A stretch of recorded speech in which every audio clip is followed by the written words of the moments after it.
ನಟಿ ಹಾಗೂ ಕಾಂಗ್ರೆಸ್ ಪಕ್ಷದ ಜೊತೆಗೆ ಗುರುತಿಸಿಕೊಂಡಿದ್ದಂಥ ವಿದ್ಯಾ ಹತ್ಯೆ ಕೇಸಿಗೆ ಸಂಬಂಧಿಸಿದಂತೆ ತನಿಖೆ ನಡೀತಾ ಇದೆ. ತನಿಖೆಯ ಸಂದರ್ಭದಲ್ಲಿ ಒಂದಿಷ್ಟು ವಿಚಾರಗಳು ರಿವೀಲ್ ಆಗ್ತಾ ಇದೆ. ಯಾಕೆ ಪತಿಯೇ ವಿದ್ಯಾ ಅವರನ್ನ ಕೊಲೆ ಮಾಡಿದ ಅನ್ನೋ ಪ್ರಶ್ನೆಗೆ ಉತ್ತರ ಸಿಗ್ತಾ ಇದೆ. ಮೊಬೈಲ್ ಕಿತ್ತುಕೊಂಡಿದ್ದೇ ನಟಿ ವಿದ್ಯಾ ಕೊಲೆಗೆ ಕಾರಣ ಅನ್ನೋದು ಗೊತ್ತಾಗ್ತಿದೆ. ಮೊಬೈಲ್ ಕೊಡುವಂತೆ ತಾಕೀತು ಮಾಡಿದ್ದ ವಿದ್ಯಾಪತಿ ಮೊಬೈಲ್ನಲ್ಲಿ ಗಲಾಟೆಯ ದೃಶ್ಯವನ್ನು ರೆಕಾರ್ಡ್ ಮಾಡ್ಕೊಳ್ತಾ ಇದ್ದ. ಪತಿಯಿಂದ ಫೋನನ್ನು ಕಿತ್ತುಕೊಂಡು ವಿದ್ಯಾ ಆವಾಜ್ ಹಾಕಿದ್ರು. ಈ ವೇಳೆ ಕಬ್ಬಿಣದ ರಾಡ್ ತೆಗೆದು ವಿದ್ಯಾ ತಲೆಗೆ ಹೊಡೆದಿದ್ದಾನೆ ಪತಿ. ಆತ ಹೊಡೆದ ಪರಿಣಾಮ ಸ್ಥಳದಲ್ಲೇ ವಿದ್ಯಾ ಮೃತಪಟ್ಟಿದ್ದಾರೆ.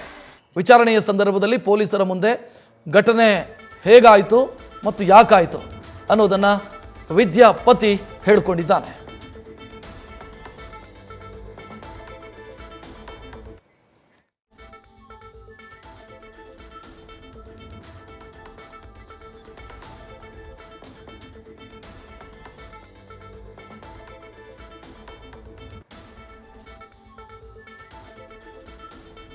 ಇನ್ನು ವಿದ್ಯಾ ಕೊಲೆಗೆ ಏನು ಕಾರಣ ಅನ್ನೋದು ಈಗ ತನಿಖೆಯ ಸಂದರ್ಭದಲ್ಲಿ ಗೊತ್ತಾಗ್ತಾ ಇದೆ. ಪೊಲೀಸರು ಆರೋಪಿಯನ್ನು ಅರೆಸ್ಟ್ ಮಾಡಿದಂಥ ಸಂದರ್ಭದಲ್ಲಿ ಮೊನ್ನೆ ಘಟನೆ ಏನಾಯಿತು ಮತ್ತು ಹೇಗಾಯಿತು ಅನ್ನೋದನ್ನು ಆತ ವಿವರಿಸಿದ್ದಾನೆ.